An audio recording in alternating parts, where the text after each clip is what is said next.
समोसा चोर। ये कहानी है सीतापुर गांव की, जहां सीमा और केशव एक छोटे से घर में रहा करते थे। वो बहुत ज्यादा गरीब थे। सीमा समोसे बनाती थी और केशव समोसे बेचने जाता था। उन्होंने अभी नया नया काम शुरू किया था, क्योंकि जो उनका पुराना चाय का काम था वो ज्यादा नहीं चला। इस वजह से अब सीमा ने केशव से समोसे बेचने के लिए कहा। लो जी, मैंने समोसे बना दिए हैं, इन्हें आराम से लेकर जाना और यकीन मानो एक बार खाते ही सब हमारे समोसे के दीवाने हो जाएंगे।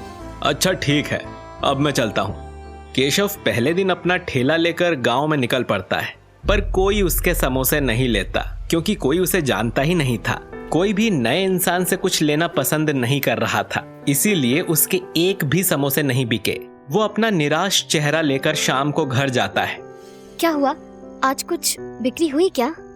नहीं, एक भी समोसा नहीं बिका।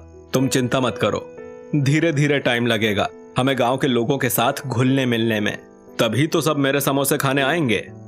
कोई बात नहीं, आप निराश मत होना। चलो इन समोसों को हम खा लेते हैं। वो दोनों समोसे खाकर सो जाते हैं। अगले दिन सीमा फिर से उसे समोसे बनाकर देती है और केशव फिर से समोसे गांव में बेचने के लिए निकल जाता है और शाम को फिर से निराश चेहरा लेकर वापस आता है। कैसा रहा दिन? कुछ भी नहीं हो पाया। रोज की तरह आज भी एक भी समोसा नहीं बिका। अब उन्हें समोसे बेचते हुए एक हफ्ता हो गया था और अभी तक एक भी समोसा नहीं बिका था और उनका काफी नुकसान भी हो रहा था। तब केशव बोला, सीमा तुम रोज इतनी मेहनत करती हो, मगर तुम्हारी मेहनत बेकार हो रही है। आप भी तो रोज बहुत मेहनत कर रहे हो, समोसे लेकर जाते हो, कड़ी धूप में इधर उधर घूमते हो।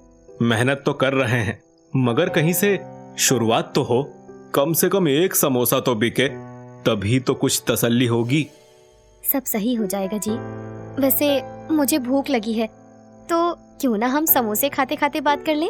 वो दोनों समोसे खा रहे होते हैं, तभी सीमा के दिमाग में एक आइडिया आया।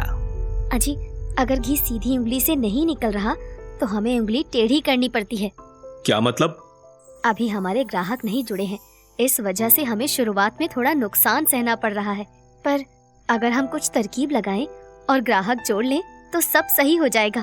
तुम कहना क्या चाहती हो, साफ साफ बताओ। मेरा कहने का मतलब है कि हमें थोड़ा सा नुकसान और सहना पड़ेगा, पर फिर हमारा काम अच्छा चल जाएगा। नुकसान? कैसा नुकसान? और वैसे भी हम काफी दिनों से नुकसान ही तो झेल रहे हैं।